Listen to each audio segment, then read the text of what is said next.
What's up, everybody? Today I'd like to teach you how to play O Come Emmanuel.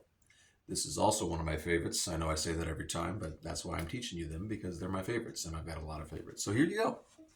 This one starts on a D. Let me crouch down here because I'm too tall for this phone.